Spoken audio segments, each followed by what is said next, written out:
पुराणों में देवता दैत्य युद्ध का वर्णन तो अनेकों बार मिलता है, परंतु क्या कभी आपने राम भक्त हनुमान और कृष्ण भक्त अर्जुन के बीच शर्त लगाने के प्रसंग के बारे में जानते हैं? अगर नहीं तो आइए जानते हैं वह प्रसंग। एक बार की बात है, भगवान श्री कृष्ण ने अर्जुन को आज्ञा देकर पुष्प लेने भेजा। परमवीर अर्जुन अपने तीर कमान उठाकर पुष्प लेने चल दिए। संयोगवश वह चलते चलते उसी कदली वन में गए जहाँ हनुमान जी तपस्या किया करते थे।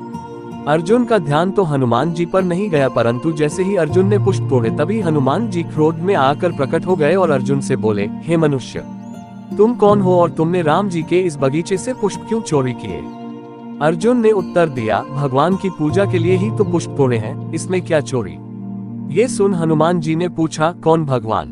जिस पर अर्जुन बोले, भगवान श्री कृष्ण। ये सुन हनुमान जी जोर से मुस्कुराए और बोले, अच्छा ठीक है, ले जाओ। हनुमान जी का यह मुस्कुराना अर्जुन को थोड़ा खला और उन्होंने पूछा, पर श्री कृष्ण का नाम सुन आप हंसे क्यों? इस पर हनुमान ने उत्तर दिया, अरे जिसका भगवान ही चोर हो, कोई उसे क्या बोले? अब ये सुन तो अर्जुन के क्रोध का ठिकाना ही नहीं रहा। अर्जुन बोले, और हम अच्छी तरह जानते हैं आपके भगवान राम को पूरे समय हाथ में धनुष बांध लिए रहते हैं, फिर भी एक बाण चलाकर समुद्र पर पुल नहीं बांध सके।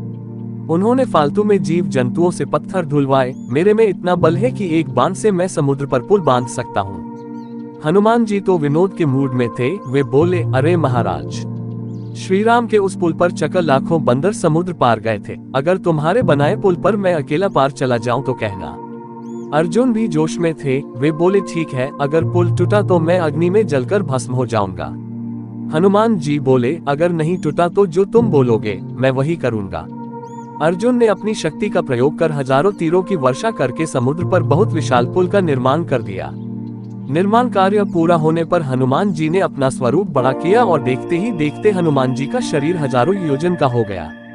हनुमान जी का ये रूप देख अर्जुन भगवान श्री कृष्ण से प्राण रक्षा की विनती करने लगे। जैसे ही हनुमान जी ने पुल पर पैर रखना चाहा, उनके चरण के स्पर्श से ही समस्त पुल टूट गया। ये देख अर्जुन ने घोषणा की कि अब मैं अपने वचन के अनुसार अग्नि में जलकर अपने प्राणों की आहुति दूंगा। हनुमान बोले कि इसकी कोई जरूरत नहीं, ये बात बस आपके और मेरे बीच रहेगी, किसी को नहीं बताऊंगा।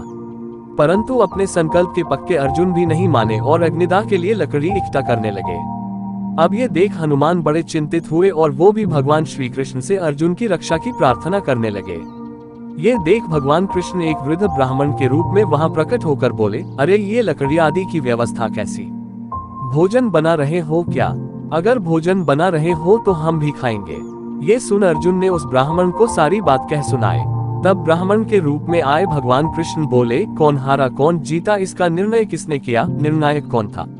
इस पर अर्जुन बोले, निर्णायक तो कोई नहीं था। तब ब्राह्मण ने दोबारा पुल बांधने और तोड़ने का आदेश दिया और खुद निर्णायक बने। इसके बाद फिर से अर्जुन ने पुल बांधा और फिर से हनुमान जी पुल पर खड़े हुए, परंतु इस बार भगवान श्री कृष्ण अपने भक्त की लाज बचाने के लिए कछुआ बनकर पुल के नीचे खड़े हो गए और हनुमान जी ने पुल पार किया, परंतु अब की बार पुल हिला भी नहीं। तभी भगवान अपने वास्तविक स्वरूप में प्रकट हुए और हनुमान जी एवं अर्जुन दोनों को अपने हृदय से लगा लिया। आखिर श्री राम और श्री कृष्णा एक ही तो है।